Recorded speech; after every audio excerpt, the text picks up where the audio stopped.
भक्तजनों, आज हम कार्तिक महात्म्य का दूसरा अध्याय श्रवण करेंगे।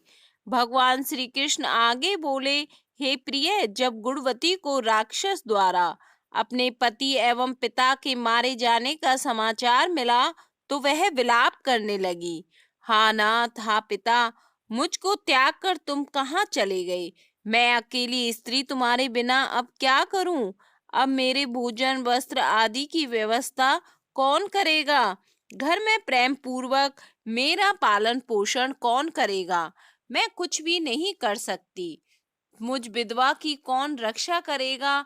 मैं कहाँ जाऊं? मेरे पास तो अब कोई ठिकाना भी नहीं रहा। इस प्रकार विलाप करते हुए गुणवती चक्कर खाकर धरती पर गिर पड़ी और बेहोश हो गई। बहुत देर बाद जब उसे होश आया तो वह पहले की ही भांति करुण विलाप करते हुए शोक सागर में डूब गई। कुछ समय के पश्चात जब वह संभली तो उसे ध्यान आया कि पिता और पति की मृत्यु के बाद मुझे उनकी क्रिया करनी चाहिए जिससे उनकी गति हो सके। इसलिए उसने अपने घर का सारा सामान बेच दिया और उससे प्राप्त धन से उसने अपने पिता एवं पति का श्राद्ध आदि कर्म किया। तत्पश्चात वह उसी नगर में रहते हुए आठों पहर भगवान विष्णु की भक्ति करने लगी। उसने मृत्यु पर्यंत तक नियम पूर्वक सभी एकादशियों का व्रत और कार्तिक महीने में उपवास एवं व्रत किए। हे प्रिय, एकादशी और कार्तिक व्रत मुझे बहुत ही प्रिय है। इनसे मुक्ति, भुक्ति, पुत्र तथा संपत्ति प्राप्त होती है। कार्तिक मास में जब तुला राशि पर सूर्य आता है तब ब्रह्म मुहूर्त में उठकर स्नान करने व व्रत व उपवास करने वाले मनुष्य मुझे बहुत प्रिय हैं, क्योंकि यदि उन्होंने पाप भी किए हों तो भी स्नान व व्रत के प्रभाव से उन्हें मोक्ष प्राप्त हो जाता है। कार्तिक में स्नान, जागरण, दीपदान तथा तुलसी के पौधे की रक्षा करने वाले मनुष्य साक्षात भगवान विष्णु के समान है। कार्तिक मास में मंदिर में झाड़ू लगाने वाले, स्वस्तिक बनाने वाले तथा भगवान विष्णु की पूजा करने वाले मनुष्य जन्म मरण के चक्कर से छुटकारा पा जाते हैं।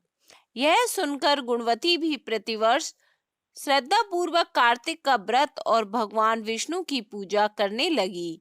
हे प्रिय, एक बार उसे ज्वर हो गया और वह बहुत ही कमजोर भी हो गई।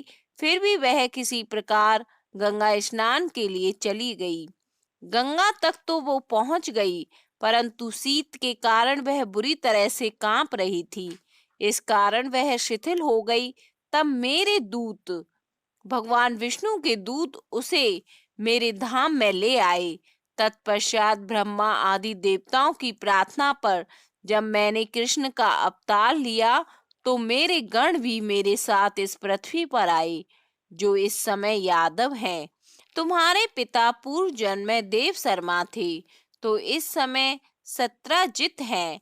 पूर्व जन्म में चंद्र शर्मा जो तुम्हारा पति था वह डाकू है, और हे देवी, तू ही वह गुणवती है। कार्तिक व्रत के प्रभाव के कारण ही तू मेरी अर्धांगिनी हुई है। पूर्व जन्म में तुमने मेरे मंदिर के द्वार पर तुलसी का पौधा लगाया था। इस समय वह तेरे महलों के आंगन में कल वृक्ष के रूप में विद्यमान है। उस जन्म में जो तुमने दीपदान किया था उसी कारण तुम्हारी देह इतनी सुंदर है और तुम्हारे घर में साक्षात लक्ष्मी का वास है। क्योंकि तुमने पूर्व जन्म में अपने सभी व्रतों का फल पति स्वरूप विष्णु को अर्पित किया था, उसी के प्रभाव से इस जन्म में तुम मेरी प्रिय पत्नी हुई।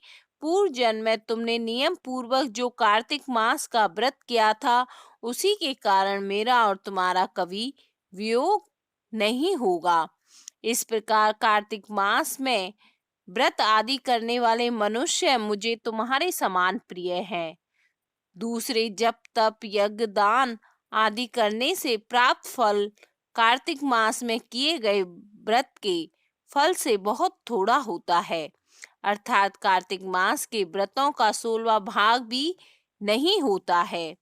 इस प्रकार सत्यभामा भगवान श्री कृष्ण के मुख से अपने पूर्व जन्म के पुण्य का प्रभाव सुनकर बहुत प्रसन्न हुई। द्वितीय अध्याय समाप्त।